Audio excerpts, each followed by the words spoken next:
Hey you guys, it's Teresa and welcome back to my channel. Today I'm going to be talking about my September TBR. So I know in my previous video I had mentioned that I was going to do a book review. However, I literally have no idea how to like even format that. I have my notes open here for my TBR, and for my for this review is just blank. So hopefully that'll be up soon.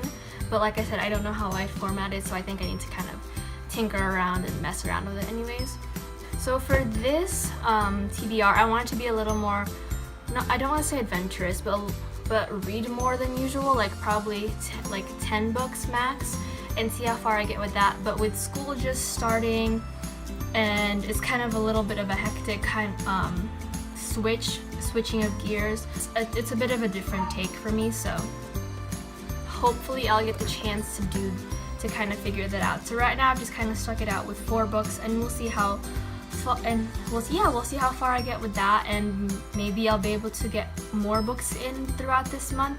Maybe I'll just stick with 4, but you know, we'll see. So the first book on my TBR is a book I've kind of, I know I didn't mention it, but I mentioned it in my previous video. Well, I mentioned the previous book in my previous video. That's a mouthful. And now I've finished it a few days ago, and now I'm back on to the sequel, and that is A Court of Mist and Fury by Sarah J. Maas. So this book takes place 3 months after the first book, and we kind of get to see Feyre get into her life with Tamlin and see how much like it doesn't sit right with her, and how she's dealing with being this new being that she's not used to, as well as the secrets behind everything.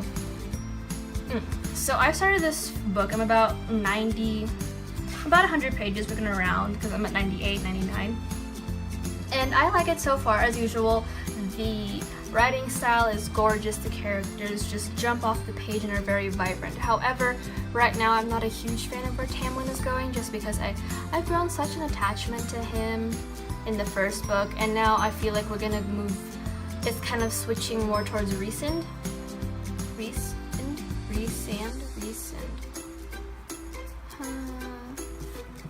Maybe you think her pronunciations are in here still.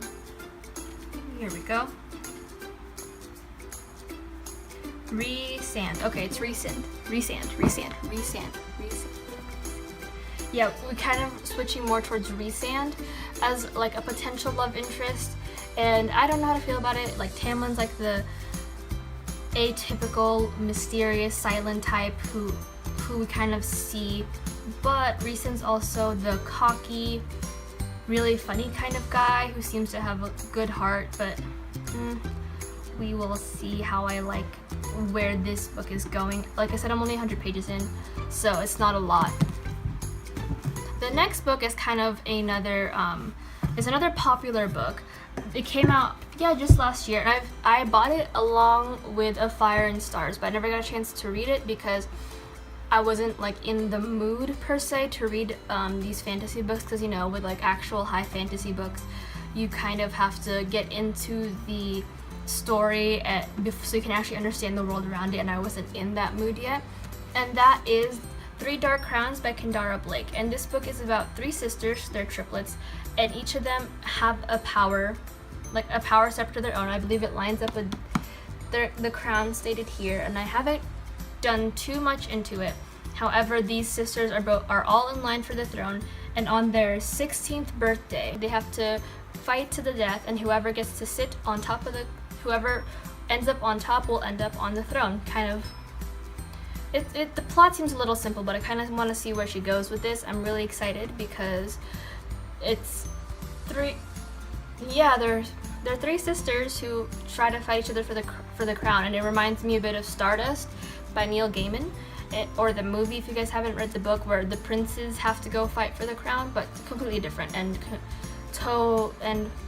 pretty much totally different premise than what Stardust was. But I'm pretty excited. It has like nice weird torn uneven pages, which is like some weird Lemony Snicket vibes. But yeah, moving on to my 3rd book. This is something that is very near and dear to my heart, I would say. I've watched the movie, and before you get on my case, all you viewers. I know the books and movies differ quite a lot. However, I wanted to read the book before the movie came out, but I couldn't find the book anywhere before then. So we will see how the book differs to the movie, and I'm gonna be treating them pretty differently. But this book is Love, Rosie by Cecilia Ahern.